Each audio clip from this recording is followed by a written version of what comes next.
Hello guys, good afternoon. So ngayon guys ay ituturo ko po sa inyo kung paano po paano po natin i-calculate ang weight sa RCC beam. So ito po yung given question natin guys. How to calculate the weight of RCC beam? So now guys, ano nga po ba yung RCC beam? So ang RCC beam guys, ito po siya ay reinforced cement concrete beam. So, ang meaning pala ng RCC beam guys is reinforced cement concrete beam. So, bigyan ko po kayo ng drawing guys, example ng RCC beam. Okay, i-drawing ko po. Sinsya na po kayo guys, hindi po masyado akong marunong mag-drawing. Pero subukan ko rin po siyang i-draw.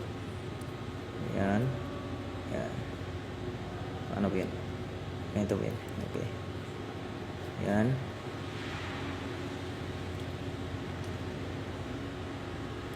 Yan. Sinsya na kayo guys, hindi talaga ako masyadong marunong mag-drawing. Yan.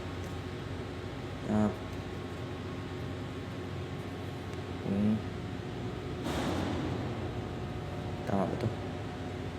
Tama ito. So, ayan po siya guys. Yun na po yung RCC beam natin. So, ang length po ang given length po nito guys is 2 meters. 2 meters long. Ang width niya guys is, sample lang to guys Sample natin, lagyan natin siya ng width na 150 mm o 150 millimeters.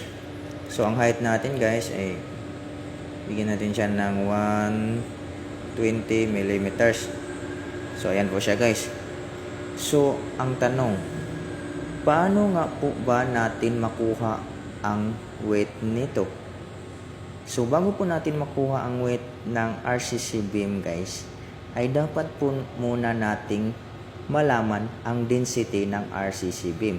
So, ang density po ng RCC beam guys is 2,500 kg dash m cube.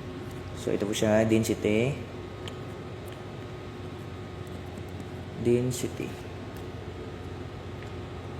of RCC. 2,500 kg dash m cube. So, bakit nga po ba kailangan nating kunin yung density nito guys?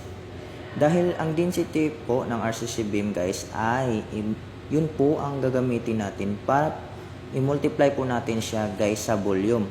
So, bago po natin makuha ang bigat ng RCC beam guys, dapat muna nating isolve yung volume natin. Ang volume ng beam. So, ganito po siya guys. Ito po yung formula ng volume guys. V is times V equals the length times the length times the height times the width. So, ayan po siya guys. Ito po yung formula natin. So, bring down lang po yung nating V. V is representing the volume. L is representing the length. So, ang length natin is 2 meters. Multiply natin siya sa height. Yung height natin is 120 mm. So, i-convert natin siya guys into meters. So, ang resulta nito guys is 0.12 meters na siya. I-times natin siya guys sa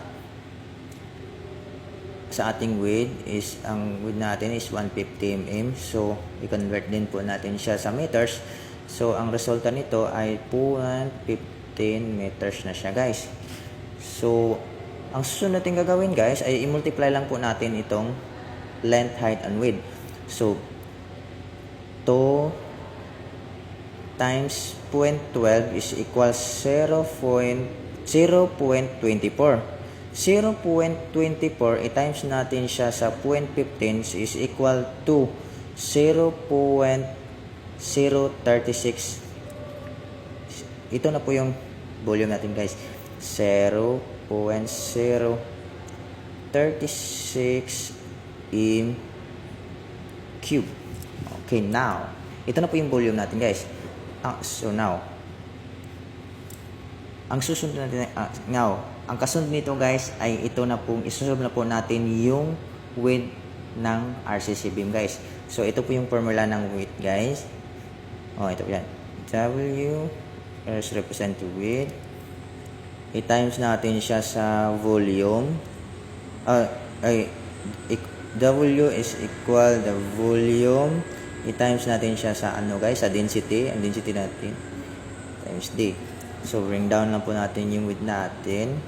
So, ang volume po natin, guys, is 0.036 in cube.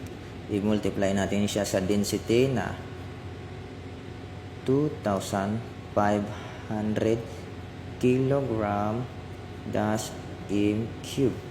So, i-crush out lang po natin itong in cube, guys. So, ang natira po natin itong kilogram. So, ito na po siya, guys. Ito na po yung bigat ng RCC beam, guys. I-multiply lang po natin itong 0.036 times 2,500 is equal to 90 kilograms. So, ito na po yung bigat ng RCC beam, guys. Ito na po siya. 90 kilogram. So, ang bigat pala nito, guys, is 90 kilogram. So, kilogram. So, yan lang po, guys. At sana ay may natutunan din po kayo. Kahit hindi po masyado na-explain ko, sana po ay naintindihan din po niyo ang aking Okay, salamat po.